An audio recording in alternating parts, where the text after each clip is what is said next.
প্রথমে সকল শিক্ষার্থী বন্ধুকে আমার চ্যানেল এডুকেশন অ্যান্ড দেবশ্রীতে স্বাগত জানাই। তোমরা যারা দশম শ্রেণীতে পাঠরত এবং 2025 সালে মাধ্যমিক পরীক্ষা দেবে তাদের জন্য জ্ঞানচক্ষু গল্প থেকে এবং পাবলু নেরুদার লেখা অসুখী একজন কবিতা থেকে গুরুত্বপূর্ণ এমসিকিউ, এসএকিউ এবং বড় প্রশ্ন উত্তর সহ দিয়ে দিলাম, দেখে নাও। প্রত্যেকটি প্রশ্নই কিন্তু গুরুত্বপূর্ণ, তোমাদের ফার্স্ট ইউনিট টেস্টের জন্য তো বটেই, তোমাদের মাধ্যমিকের জন্য ভীষণ ভীষণ গুরুত্বপূর্ণ। আচ্ছা, ছোট প্রশ্নগুলি বা এমসিকিউগুলি আমি পড়ে দিলাম না, আর তোমরা ভিডিওটি একটু থামিয়ে থামিয়ে দেখে নাও আর প্রয়োজনে খাতায় লিখে নাও। আমার মনে হয় খাতায় লিখে নেওয়াটাই ভালো, কারণ যে কোনো কিছু পড়ে যদি আমরা খাতায় লিখি তাহলে তা কিন্তু বেশি মনে থাকে। জ্ঞানচক্ষু থেকে তোমাদের মোট আমি 15টি এমসিকিউ দিয়েছি এবং প্রত্যেকটি গুরুত্বপূর্ণ। আচ্ছা, এবার এসএকিউগুলি দেখে নিই, চলো। প্রথম প্রশ্ন, সারা বাড়িতে শোরগোল পড়ে যায়, শোরগোলের কারণ কি? উত্তর, তপনের লেখা গল্প ছাপার অক্ষরে সন্ধ্যা তারা পত্রিকায় প্রকাশিত হয়েছে দেখে তপনদের সারা বাড়িতে শোরগোল পড়ে যায়। দ্বিতীয় প্রশ্ন, এই বিষয়ে সন্দেহ ছিল তপনের, কোন বিষয়ের কথা বলা হয়েছে? উত্তর, কিশোর তপনের ভাবনায় লেখকরা ছিল ভিন গ্রহের প্রাণী, কিন্তু লেখকরা যে তার বাবা, ছোট মামা বা মেজ কাকুর মতো সাধারণ মানুষ হতে পারে এই বিষয়ে তপনের সন্দেহ ছিল। নেক্সট, বিয়ে বাড়িতেও যেটি না নিয়ে মা ছাড়েননি, কি না নিয়ে ছাড়েননি? উত্তর, হোম টাস্কের খাতা, তপনের হোম টাস্কের খাতাটি। নেক্সট, সে আহ্লাদ খুঁজে পায় না, কে কোন আহ্লাদ খুঁজে পায় না? তপনের স্বরচিত গল্প প্রকাশিত হলে যে সৃষ্টি সুখজনিত ভয়ঙ্কর আহ্লাদটা হওয়ার কথা ছিল সেটি তপন খুঁজে পায় না, কারণ তার ছোট মেসোমশাই কারেকশনের নামে তার গল্পটিকে সম্পূর্ণই পাল্টে দিয়েছিল। নেক্সট, সূচিপত্রেও নাম রয়েছে, সেখানে কি লেখা ছিল? উত্তর, সন্ধ্যাতারা পত্রিকা সূচিপত্রে লেখা ছিল প্রথম দিন গল্প শ্রী তপন কুমার রায়। নেক্সট, বুকের রক্ত ছলকে ওঠে তপনের, কেন বুকের রক্ত ছলকে উঠেছিল? উত্তর, ছোট মাসি ও মেশোকে সন্ধ্যাতারা পত্রিকা হাতে বাড়িতে আসতে দেখে তপনের বুকের রক্ত ছলকে উঠেছিল। নেক্সট, বিকেলে চায়ের টেবিলে কথাটা ওঠে, কোন কথাটি চায়ের টেবিলে উঠেছিল? উত্তর, নতুন মেসোমশাই তপনের গল্পটির প্রশংসা করেছেন এবং তা পত্রিকায় ছাপার কথা বলেছেন, এই কথাটি চায়ের টেবিলে উঠেছিল। নেক্সট, তপন আর পড়তে পারে না, বোবার মতো বসে থাকে, তপনের এমন আচরণের কারণ কি? উত্তর, স্বরচিত গল্প পাঠ করতে গিয়ে তপন দেখে কারেকশনের নামে ছোট মেশো তার সম্পূর্ণ গল্পটাকেই বদলে দিয়েছে, তখন অভিমানে ও দুঃখে হতবাক হয়ে তপন বোবার মতো বসে থাকে। নেক্সট, তা ঘটেছে, সত্যিই ঘটেছে, কি ঘটেছে? উত্তর, তপনের লেখা গল্প সন্ধ্যাতারা পত্রিকায় প্রকাশিত হওয়ার ঘটনাটি সত্যিই ঘটেছে। নেক্সট, যেন নেশায় পেয়েছে, কাকে কিসের নেশায় পেয়েছে? উত্তর, তপনকে গল্প লেখার নেশায় পেয়েছে। 11, গভীরভাবে সংকল্প করে তপন, তপনের সংকল্পটি কি? উত্তর, দুঃখের মুহূর্তে তপন সংকল্প করেছিল যে ভবিষ্যতে গল্প ছাপাতে হলে সে নিজে পত্রিকার অফিসে গিয়ে লেখাটা দিয়ে আসবে। নেক্সট, ক্রমশ ও কথাটা ছড়িয়ে পড়ে, কোন কথা ক্রমশ ছড়িয়ে পড়েছিল? উত্তর, পত্রিকায় তপনের গল্প প্রকাশের সংবাদের পাশাপাশি এই কথাটাও ছড়িয়ে পড়ে যে তার ছোট মেসোমশাই তার গল্পটিকে কারেকশন করে দিয়ে ছাপাতে দিয়েছিল। এই মোট 12টি গুরুত্বপূর্ণ এসএকিউ তোমাদের জন্য দিলাম। এবার চলে যাচ্ছি 3 নম্বরের প্রশ্নের ক্ষেত্রে। প্রথম প্রশ্ন, রত্নের মূল্য জহুরির কাছেই, রত্ন ও জহুরি বলতে এখানে কি বোঝানো হয়েছে? এই মন্তব্যের প্রসঙ্গটি লেখো। উত্তর, সাহিত্যিক আশাপূর্ণা দেবী রচিত জ্ঞানচক্ষু গল্প থেকে অংশটি নেওয়া হয়েছে। গল্পে রত্ন বলতে তপনের লেখা গল্প এবং জহুরি বলতে তপনের ছোট মেসোমশাই যিনি নাকি লেখক তাকে বোঝানো হয়েছে। তপনের ছোট মাসি তপনের লেখা গল্পটিকে তার লেখক স্বামীকে পড়ানোর উদ্দেশ্যে ঘরের দিকে রওনা হলেও লাজুক তপন মুখে না করে, কিন্তু সে চাইছিল লেখাটি তিনি দেখুন, কারণ তিনি একজন লেখক, তাই মুখে আপত্তি জানালেও মাসির এই আচরণে তপন পুলকিত হয়েছিল, কারণ একজন জহুরি যেমন এক ঝলক দেখলেই প্রকৃত রত্ন চিনে নিতে পারেন, ঠিক তেমনি তপনের স্বরচিত গল্পটির প্রকৃত মূল্য দিলে একমাত্র তার লেখক মেসোমশাই দিতে পারবেন, কারণ তিনি একজন লেখক, তাই পুলকিত মনে তপন এই প্রবাদটি মনে করতে থাকে। দ্বিতীয় প্রশ্ন, দ্বিতীয় প্রশ্নটির ক্ষেত্রে দেখো অনেকগুলি প্রশ্নের উত্তর কিন্তু একটাই, অর্থাৎ প্রশ্নগুলি কিন্তু বিভিন্নভাবে আসতে পারে, এর উত্তর কিন্তু একটিই হবে। প্রশ্নগুলি কি কি? এই বিষয়ে সন্দেহ ছিল তপনের, সন্দেহের বিষয়টি কি, কিভাবে তপনের সন্দেহ দূর হয়েছিল? অথবা প্রশ্নটি দিতে পারে লেখক মানে কোনো আকাশ থেকে পড়া জীব নয়, কার মধ্যে কখন এই অনুভূতি জেগেছিল? অথবা নতুন মেশোকে দেখে জ্ঞানচক্ষু খুলে গেল তপনের, তপনের জ্ঞানচক্ষু কিভাবে খুলেছিল? অথবা প্রশ্নটিকে এভাবেও দিতে পারে একেবারে নিছক মানুষ, কাকে নিছক মানুষ বলা হয়েছে, কেন বলা হয়েছে? এবার উত্তরটি দেখে নেই। আশাপূর্ণা দেবী রচিত জ্ঞানচক্ষু গল্প থেকে প্রদত্ত অংশটি গৃহীত হয়েছে। কিশোর তপনের ভাবনায় লেখকরা ছিল ভিন গ্রহের প্রাণী, কিন্তু লেখকরাও যে তার বাবা, ছোট মামা বা মেজ কাকুর মতো সাধারণ মানুষ হতে পারে এই বিষয়ে তপনের সন্দেহ ছিল। নতুন মেশোকে দেখে তপনের ভুল ভেঙে যায়, তার জ্ঞানচক্ষুর উন্মেষ ঘটে। তপন দেখতে পায় তার বাবা, তার ছোট মামা বা মেজ কাকুর দৈনন্দিন জীবনযাত্রার সঙ্গে লেখক মেশোর জীবনযাত্রার কোনো পার্থক্য নেই। তিনিও আর 5টা সাধারণ মানুষের মতোই। নেক্সট কোশ্চেন দেখো, এই প্রশ্নটিও কিন্তু বিভিন্নভাবে আসতে পারে। তোমাদের যাতে কম পড়তে হয় সেই কারণে অনেকগুলি প্রশ্নের উত্তর আমি একটি করে দিয়েছি, কারণ এই সবকটি প্রশ্নের উত্তর এটিই হতে পারে বা এটিই হবে। কি কি প্রশ্ন আসতে পারে? পৃথিবীতে এমন অলৌকিক ঘটনাও ঘটে, তপনের এমন মনে হওয়ার কারণ কি? অলৌকিক ঘটনাটি বিবৃত করো। অথবা এমন সময় ঘটলো সেই ঘটনা, এমন সময় বলতে কখন, কি সেই ঘটনা? অথবা সারা বাড়িতে শোরগোল পড়ে যায়, সারা বাড়িতে কেন শোরগোল পড়েছিল? অথবা বুকের রক্ত ছলকে ওঠে তপনের এমন অবস্থার কারণ কি? উত্তর সাহিত্যিক আশাপূর্ণা দেবী রচিত জ্ঞানচক্ষু গল্প থেকে প্রদত্ত অংশটি নেওয়া হয়েছে। এবার প্রসঙ্গ ও ঘটনাটি বলতে হবে। তপনের লেখা গল্পটি পত্রিকায় ছাপানোর প্রতিশ্রুতি দিয়ে মেসোমশাই তা নিয়ে চলে যান।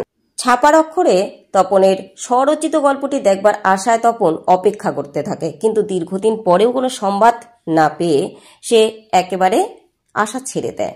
এমন সময় তপনের মাসি ও মেসো হাতে করে সন্ধ্যাতারা পত্রিকা নিয়ে তপনদের বাড়িতে হাজির হয়।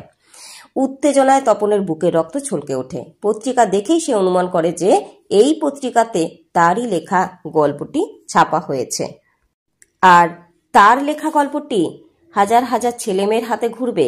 এমন অলৌকিক ঘটনা কি সত্যিই ঘটেছে? এটা ভেবেই অসম্ভব সম্ভবের মাঝে দ্বিধাগ্রস্ত হয়ে পড়ে তপন।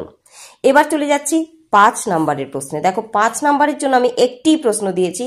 প্রশ্নটি বিভিন্ন ভাবে আসতে পারে।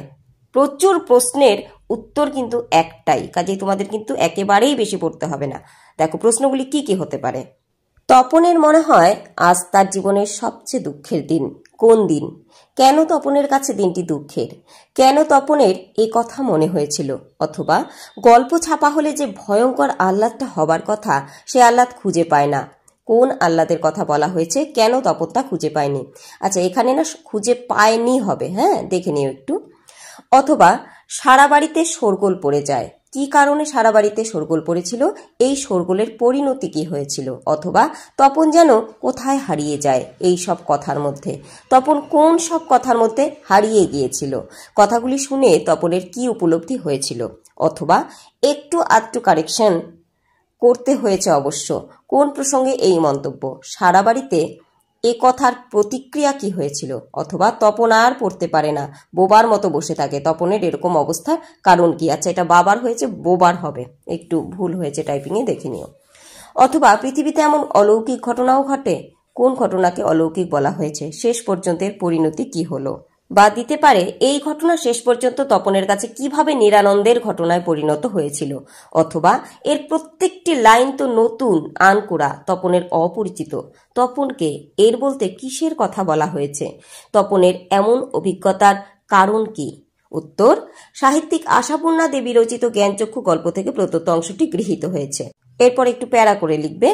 তপনের লেখা গল্প ছোট মেশোর বদান্যতা সন্ধ্যাতারা পত্রিকায় ছাপা হয়।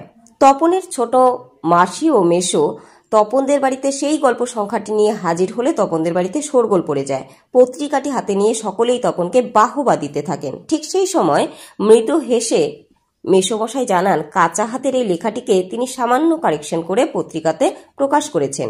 লেখক মেসো কারেকশন করে তপনের গল্পটি ছাপিয়েছেন, এই কথাটি মুহূর্তের মধ্যে সারা বাড়িতে ছড়িয়ে যায়। এর ফলে কি হয়? তপনের যে কৃতিত্ব তা ছোট করে দেখানো হয়।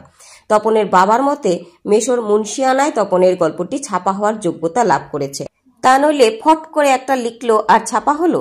তপনের মেজো কাকু উপহাস করে বলেন, তা ওরকম একটি লেখক মেসো থাকা মন্দ নয়, আমাদেরও থাকলে আমরাও চেষ্টা করে দেখতাম। তপনের প্রশংসার বদলে বাড়ির সকলে নতুন মেসোর মহত্বের গুণগান গাইতে থাকে। বাড়ির সকলের মতে নতুন মেসো পত্রিকার অফিসে নিজে গিয়ে লেখাটি না দিলে সম্পাদক গল্পটিকে ছুঁয়েও দেখতেন না। এরপর আবারও তোমরা একটু প্যারা করে লিখবে। কারেকশনের নাম করে নতুন মেশো তপনের সম্পূর্ণ গল্পটিকে বদলে দিয়েছিল। মেশোর এই কাজ তপনের মৌলিক সৃষ্টিকে নষ্ট করে। বাড়ির সকলের মুখে মেশো কৃতিত্বের প্রশংসায় তীব্র আত্মদহন সৃষ্টি হয় তপনের মধ্যে। তাছাড়া স্বরচিত গল্প পড়তে গিয়ে অন্যের লেখা লাইন পড়তে পড়তে তার আত্মমর্যাদাবোধ প্রবলভাবে ধাক্কা খায়। তাই বাড়ির সকলের উপহাসের আর বক্রোক্তির মধ্যেই হারিয়ে যায় তপনের প্রথম গল্প প্রকাশিত হওয়ার আহ্লাদ। এরপর আরেকটি প্রশ্ন একটু দেখে রেখো, এটিও গুরুত্বপূর্ণ। জ্ঞানচক্ষু গল্প অবলম্বনে তপনের চরিত্রটি আলোচনা করো। উত্তর, সাহিত্যিক আশাপূর্ণা দেবী রচিত জ্ঞানচক্ষু গল্পের প্রধান চরিত্র তপন। সমগ্র গল্পে তপনের চরিত্রটির যে দিকগুলি উন্মোচিত হয়েছে সেগুলি হলো কল্পনাপ্রবণ। তপন ছিল কল্পনা বিলাসী, সেই কারণেই সে ভাবত লেখকরা ভিন দেশের প্রাণী অথবা আকাশ থেকে পড়া জীব। দ্বিতীয়ত, সাহিত্যপ্রেমী। সাহিত্যের প্রতি তপনের আকর্ষণ ছিল দুর্নিবার, এজন্যই ছোটবেলা থেকে গল্প শুনতে আর লিখতে, বই পড়তে সে ভালোবাসত। নেক্সট, উৎসাহী। গল্প লেখা নিয়ে বাড়ির সকলে উপহাস করলেও তপনের উৎসাহে ভাটা পড়েনি। লেখার নেশায় আচ্ছন্ন হয়ে তপন আপন উৎসাহে গল্প লিখে গিয়েছে। নেক্সট, আত্মমর্যাদাবোধ। তপনের আত্মমর্যাদাবোধ ছিল প্রবল, তাই তো মেশো তার গল্পটিকে কারেকশনের নামে সম্পূর্ণ বদলে দিলে তার তা আত্মসম্মানে লাগে এবং যন্ত্রণায় তার ভেতরে শুরু হয় আত্মদহন। নেক্সট, দৃঢ় প্রতিজ্ঞ। গল্পের শেষে চরম দুঃখের মুহূর্তেও ভেঙে না পড়ে দৃঢ় প্রতিজ্ঞ তপন নিজের উদ্যোগেই গল্প প্রকাশের প্রতিজ্ঞা গ্রহণ করে। তোমাদের বলে রাখি, জ্ঞানচক্ষু থেকে কিন্তু এবার তোমরা নিশ্চিত 3 নম্বরের প্রশ্ন বা 5 নম্বরের প্রশ্ন পাবে। আচ্ছা, এরপর রয়েছে অসুখী একজন। অসুখী একজন কবিতা থেকে গত বছর 3 নম্বরের প্রশ্ন এসেছিল, কাজেই তোমাদের কিন্তু এই বছর 5 নম্বরের প্রশ্ন আসার সম্ভাবনা প্রবল। প্রথমেই রয়েছে বেশ কিছু গুরুত্বপূর্ণ এমসিকিউ এবং এই এমসিকিউগুলি থেকেই তোমরা তোমাদের পরীক্ষার প্রশ্নপত্রে প্রশ্ন কমন পেয়ে যাবে এই আশায় রাখি। এরপর রয়েছে গুরুত্বপূর্ণ এসএকিউ।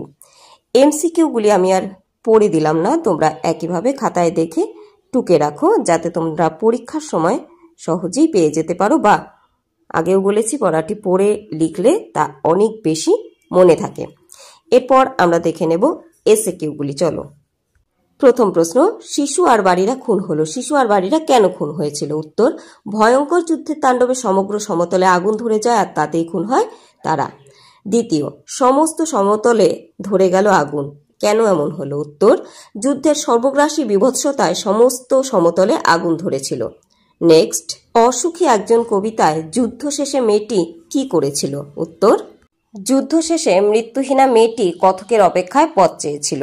4, তারা আর স্বপ্ন দেখতে পারল না, কেন তারা স্বপ্ন দেখতে পারেনি? উত্তর, যুদ্ধের দাপটে দেবতারা মন্দির থেকে উল্টে পড়ে টুকরো টুকরো হয়ে গিয়েছিল, তাই তারা স্বপ্ন দেখতে পারেনি। এখানে তারা বলতে ওই দেবতাদের কথা বোঝানো হয়েছে। 5, সব চূর্ণ হয়ে গেল, কি কি চূর্ণ হয়েছিল? জ্বলে গেল আগুনে, আগুনে কি কি জ্বলেছিল? উত্তর, কথকের স্মৃতি বিজড়িত মিষ্টি বাড়ি, চিমনি, গোলাপি গাছ, জলতরঙ্গ সবকিছু যুদ্ধের দাপটে চূর্ণ বিচূর্ণ হয়ে গিয়েছিল। নেক্সট, রক্তের একটা কালো দাগ। কালো দাগ কিসের প্রতীক? উত্তর, সর্বগ্রাসী যুদ্ধের ভয়াবহতার স্মৃতিচিহ্ন হলো রক্তের এই কালো দাগ। 7, সেখানে ছড়িয়ে রইল, কোথায় কি ছড়িয়েছিল? উত্তর, ধ্বংসপ্রাপ্ত শহরে ছড়িয়েছিল কাঠকয়লা, দোমড়ানো লোহা, মৃত পাথরের মূর্তির বিভৎস মাথা আর রক্তের কালো দাগ। নেক্সট, অসুখী একজন কবিতায় যুদ্ধের সঙ্গে কিসের তুলনা করা হয়েছে? উত্তর, যুদ্ধকে কবি আগ্নেয় বারের সঙ্গে তুলনা করেছেন। নেক্সট, আমি তাকে ছেড়ে দিলাম, কথক কাকে ছেড়ে দিলেন? উত্তর, কথক তার প্রিয়তমাকে ছেড়ে দিলেন। এই প্রশ্নটি কিন্তু 2024 সালে যারা মাধ্যমিক দিয়েছে তাদের জন্য 3 নম্বরের প্রশ্নে এসেছে, তোমাদের জন্য প্রথম ইউনিট টেস্টের জন্য গুরুত্বপূর্ণ। আচ্ছা, এবার 3 নম্বরের প্রশ্নগুলি দেখে নাও। 3 নম্বরের প্রশ্নগুলি আমি সুন্দর করে গুছিয়ে লিখে দিয়েছি আর পড়ে দিলাম না, ভিডিওটি অনেক দীর্ঘ হয়ে যাচ্ছে। আশা করি তোমাদের কাছে বুঝতে সুবিধে হবে, কারণ আমি খুব কঠিন ভাষায় দেইনি, সহজ করেই দিয়েছি। এবং তোমাদের বলে রাখি, 5 নম্বরের জন্য কিন্তু আমি একটি প্রশ্ন দিয়েছি এবং এই প্রশ্নটি কিন্তু এই বছরের জন্য ভীষণ ভীষণ গুরুত্বপূর্ণ। প্রথম পর্যায়ক্রমিক মূল্যায়নের জন্য তো বটেই, তোমাদের মাধ্যমিকের জন্য ভীষণ গুরুত্বপূর্ণ, কারণ এই বছর অসুখী একজন থেকে 5 নম্বরের প্রশ্ন আসার সম্ভাবনা প্রবল। আশা করি ভিডিওটি তোমাদের উপকারে লেগেছে। যদি ভিডিওটি উপকারী মনে হয় লাইক এবং কমেন্ট করে দিও বন্ধুরা, আর নতুন হলে সাবস্ক্রাইব করো।